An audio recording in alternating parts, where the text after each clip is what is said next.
Salut et bienvenue à cet épisode qui approche de la fin du calendrier Feel Good, mais tu as amplement de quoi te mettre sous la dent si tu n'as pas vu tous les épisodes que j'ai publiés tous les jours ces derniers jours de mois de décembre. Eh bien, je t'invite à aller les voir parce que j'ai vraiment partagé plein de manières de faire en sorte de prendre soin de notre bien-être, de libérer un peu le trop-plein de 2023 pour repartir dans de bonnes conditions en 2024 et pour faire en sorte de te sentir bien un peu à tous les jours, bien entendu. Donc aujourd'hui, ce que j'ai envie de te parler, c'est de lâcher prise parce que approchant de la fin de la vente, ça veut dire qu'on arrive aux célébrations de fin d'année, que ça va être bientôt le nouvel an également. Donc là, on a deux choix. Soit, choix numéro un, on décide de ne pas lâcher prise et de pousser pour faire en sorte d'atteindre nos objectifs, de tout finir notre to-do list et etc., etc. Sachant que cette option implique de brûler de l'énergie, de s'ajouter peut-être de la charge mentale, mais aussi qu'il y a la possibilité que ça fonctionne pas, qu'on n'atteigne pas, malgré tout ce qu'on a poussé, qu'on a mis en énergie masculine là-dedans, ça se peut que ça marche pas au final. Donc, t'as l'option numéro 2, qui est de lâcher prise. Et l'option lâcher prise, c'est un peu plus énergie féminine, on let go, on s'abandonne au flow. Mais ça veut pas dire qu'on croit pas en soi ou que on a... Je vais juste poser mon chien qui arrête pas de grouiller. Si vous voyez la vidéo et que je bouge, c'est à cause de mon chien. Voilà. Donc, et si vous entendez tic-tic-tic aussi. Donc, ceci dit, revenons au lâcher-prise, qui est l'option qui est peut-être un peu plus appropriée en cette fin d'année. Mais je t'explique mon point de vue. C'est personnel, on a le droit de pas être d'accord et tu peux m'écrire pour me dire que t'es pas d'accord et on en discutera. Mais, bref, pourquoi on peut choisir le lâcher-prise? C'est tout simplement parce que on est rendu à une époque de l'année où peut-être qu'on est fatigué et peut-être qu'on a autre chose à faire que pousser et d'essayer de faire en sorte de que ça arrive, c'est tout ce qu'on voudrait que ça arrive. Peut-être qu'on est rendu à mettre notre focus sur la sphère plus relation, loisirs, mettre un peu plus d'énergie sur célébrer, sur passer du temps en famille, plutôt que d'être en train de pousser, pousser, pousser pour la carrière, pour les finances, pour n'importe quelle autre sphère que prendre le temps de célébrer.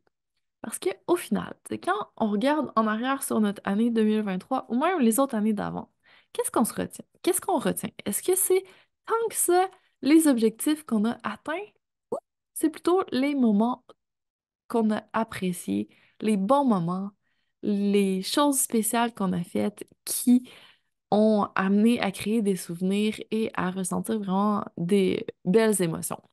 C'est sûr que c'est une belle émotion d'atteindre nos objectifs. Mais, tu sais, à quel prix? Est-ce qu'on a vraiment envie de couper dans ce temps spécial de l'année où on peut se rassembler, où on peut s'échanger notre amour et créer des mémoires, des souvenirs ensemble? Je pense que ça vaut vraiment la peine. Et là, si tu te dis, OK, ouais, lâcher prise, je suis pas très bonne là-dedans. You know what? Moi non plus, j'étais pas du tout bonne là-dedans et ça se travaille. On peut entraîner le muscle du lâcher prise, je te l'annonce officiellement. Parce que moi, c'était assez grave. J'étais vraiment psycho-rigide, contrôlante. OK, mais tu sais, pas envers les autres, là, mais je voulais tout contrôler. Et je te donne un exemple vraiment banal, mais j'ai gaspillé tellement d'énergie là-dessus. Tu sais, juste contrôler, mettons, la météo. Parce que je voulais m'entraîner dehors ou parce que, tu sais, disons, prenons l'exemple de Noël, je voulais qu'il y ait de la neige à Noël ou je voulais qu'il y ait la parfaite météo pour telle journée où on avait un événement, peu importe. Tu sais, comme cette année, là, on a eu de la neige, elle a fondu chez moi et il annonce pas un seul flocon de neige d'ici Noël. Et là, la moi d'avant aurait dit, non, non, non, ça va avoir lieu, je veux un Noël blanc et j'aurais vraiment été fâchée, j'aurais continué à y croire jusqu'à la fin pour être encore plus déçue parce que j'avais mis beaucoup d'attention et beaucoup d'efforts énergétiques, en tout cas, là-dedans. Alors que j'ai aucun contrôle. C'est une totale dépense d'énergie d'essayer de contrôler la météo, on s'entend.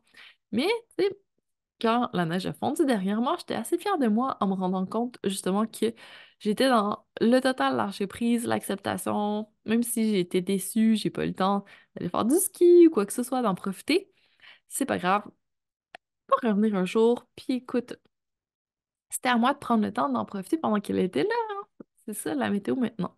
Donc, quoi qu'il en soit, de ton côté, commence à faire des petites choses si t'es pas si tu te considères pas actuellement comme une personne qui a le lâcher-prise facile, c'est pas grave, tu peux le développer. Donc, commence avec des petites choses. Ton chien ou ton enfant te tape sur les nerfs en ce moment, c'est pas grave, lâche prise, laisse-le faire ce qu'il a à faire et c'est correct, même si ça se passe pas comme tu veux. Lâche prise sur la météo, lâche prise sur essayer de faire quelque chose à ton conjoint ou à ta famille ou peu importe, toutes les petites actions où tu acceptes l'autre comme il est, tu acceptes la situation comme elle est, puis tu te dis, écoute, j'ai pas de contrôle là-dessus, je vais pas gaspiller des précieuses ressources comme mon temps, mon énergie, mon espace mental là-dessus, je choisis intentionnellement de lâcher prise. Et c'est pas un signe de faiblesse, c'est pas de la négligence ou quoi que ce soit. C'est de l'hygiène énergétique, c'est de la préservation mentale. C'est totalement légal de lâcher prise, OK? Est-ce qu'on peut valoriser le lâcher prise, s'il vous plaît, en 2024? Donc, prends une grande respiration. Dis bonjour, lâcher prise. Et observe-toi aujourd'hui quand tu es en train d'essayer de contrôler quelque chose que t'as pas le contrôle dessus. C'est le moment de lâcher prise. Et si tu lâches prise sur des objectifs en ce moment, dis-toi que c'est pour mieux repartir en 2024 avec plus d'énergie, avec plus de jus mental et émotionnel et dans toutes les dimensions parce que tu as posé ton intention de recharger tes batteries durant les fêtes, de mettre ton attention, de mettre ton focus, de mettre ton intention sur le fait de célébrer, de créer des souvenirs et de passer du bon temps. C'est tellement une chose précieuse, donc il faut en profiter. C'est ce que je t'invite à faire. Alors, sur ce, je te laisse lâcher prise sur tout ce qu'il faut et on se reparle demain pour une nouvelle manière de faire en sorte de se sentir bien pour encore plus de feel good.